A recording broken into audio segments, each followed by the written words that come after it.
Welcome to CoreCon Today for April 21st, 2023. This is the show where I break down some of the biggest stories happening in the world of cord cutting right now and give you my opinion on them, including Paramount suing HBO Max for unpaid royalties, T-Mobile announces some new plans replacing their Magenta lineup, and Disney Plus finally makes up with Sony to bring SpiderMan movies to Disney Plus. We're going to be breaking that all down, a whole lot more here in a quick minute. If you want to learn more about these stories, check out the show notes down below.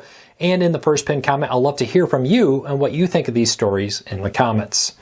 I'll put a link to them all in the pinned comments and in the show notes. All right, if you're new here, do me a big favor. Hit that subscribe button, hit that thumbs up. Let YouTube know you enjoy what we do here so YouTube recommends our videos to more people, helping us grow, helping us support our families. We would really appreciate your support.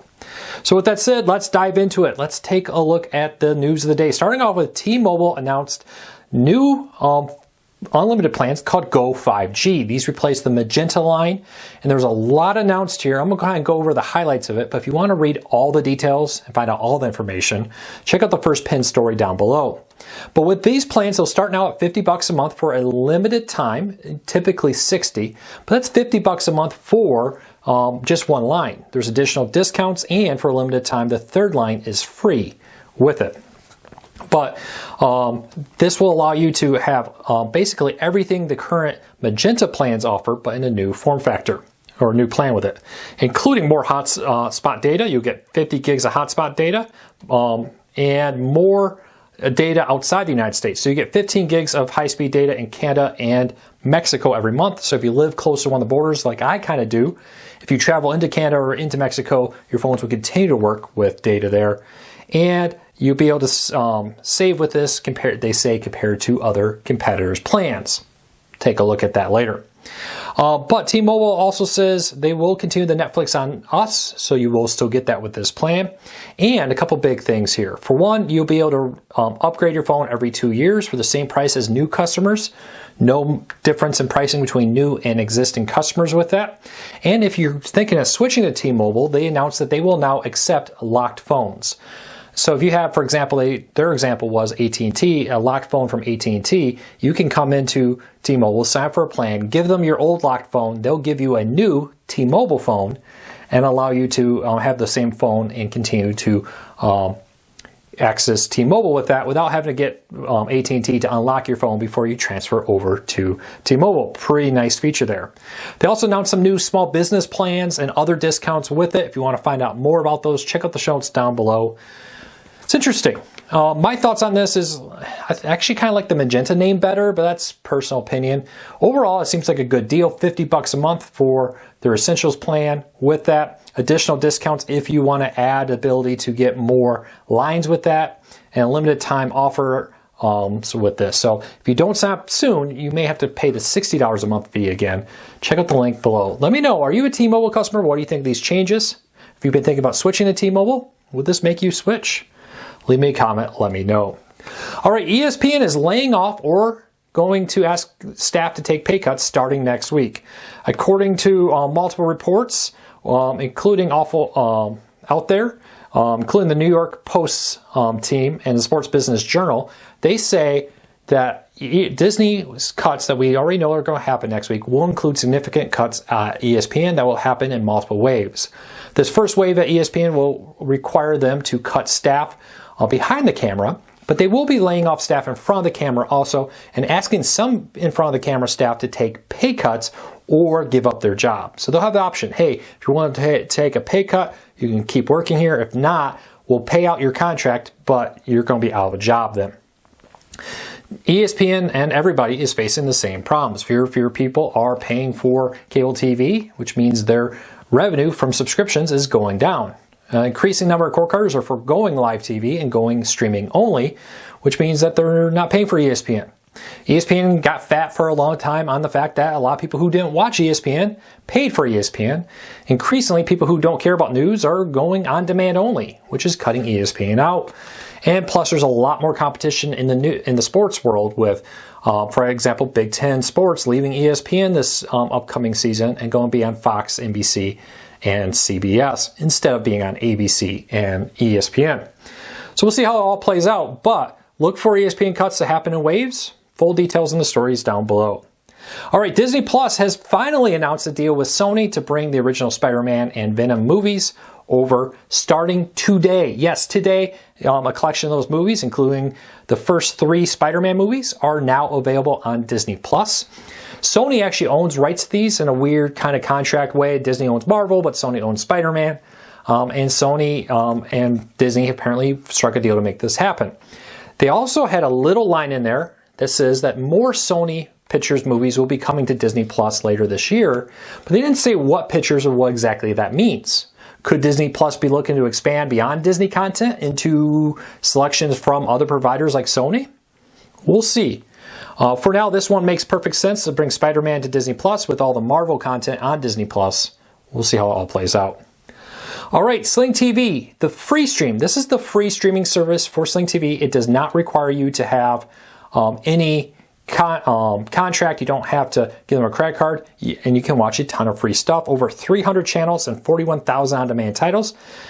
This week added 8 new channels, including the Red Green channel, Lacrosse TV, Moto America, Pickle TV, Ace TV, Broadway On Demand, and World Poker Tour have all been added for free to the Sling free stream app, available on Roku and many other devices out there, and of course on mobile devices. With that, you can now watch all this stuff 100% free without needing a hand Sling TV or a credit card. And Sling TV you can still sign up for to get like ESPN and more, but they do have a huge and growing collection of free ad-supported content with it. So check that out. All right, random kind of interesting story was Earth Day yesterday. I thought this one was kind of interesting, or it's Earth Day happening this month, I should say. Walmart announced that they're going to partner with a growing number of brands to create reusable packaging. For example, Heinz ketchup will come in a bottle where you can use it, return to the recycling bin at Walmart, and Walmart will reprocess that to be reused, along with Cascade, Venus, and a whole lot of other devices that will come in now. Reusable packaging to help eliminate single-use packages there. Very interesting. There's a big push on this. What do you think about using a ketchup bottle and having to bring it back to Walmart for them to sanitize it, refill it, and resell it? I'm sure there's a lengthy process to make that happen, but let me know what you think of that when it comes to it. I'd love to hear from you. That's my question of the day. Would you like that or do you not like that? Does that kind of scare you? All right, deal of the day. Anker's best USB-C charger for phones, in my opinion, of all the ones I've tested. Their 65-watt charger, 3-port, 2 USB, and a C and a USB. It's on sale for just $42.50. This is a really good deal, down from $59.99. It's my deal of the day.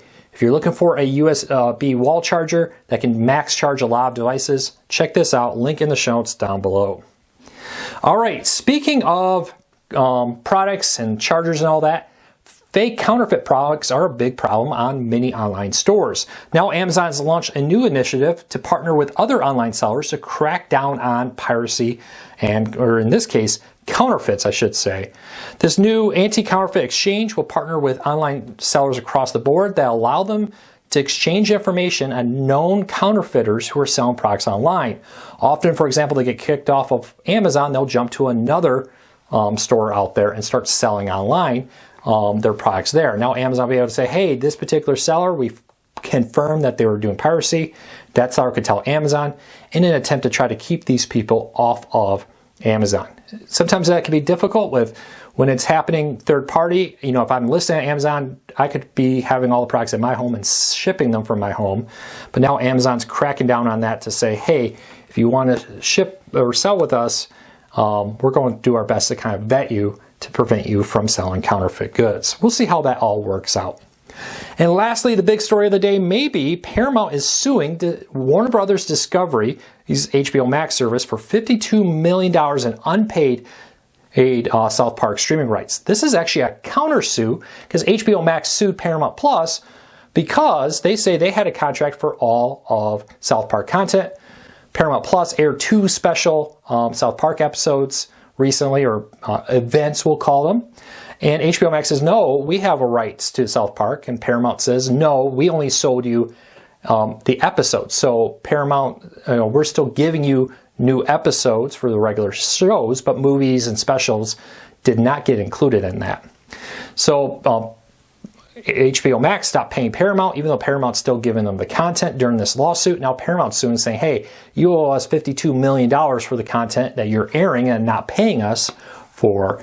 And this could get interesting. Increasingly, we're going to see more and more lawsuits like this as companies fight over content. Let's be honest, there's more streaming services than the market can bear. Everybody wants something to help them stand out. One of the ways to do that is by having a ton of content from big name stuff. A lot of people like South Park. They'll go to HBO Max for South Park. Now Paramount's saying, hey, that's great. We get the originals though. And that's why you're seeing some stuff like Yellowstone being on Peacock, but the prequel being on Paramount Plus. It's all this rights stuff that's happening. I suspect we'll get more and more lawsuits like this in the future.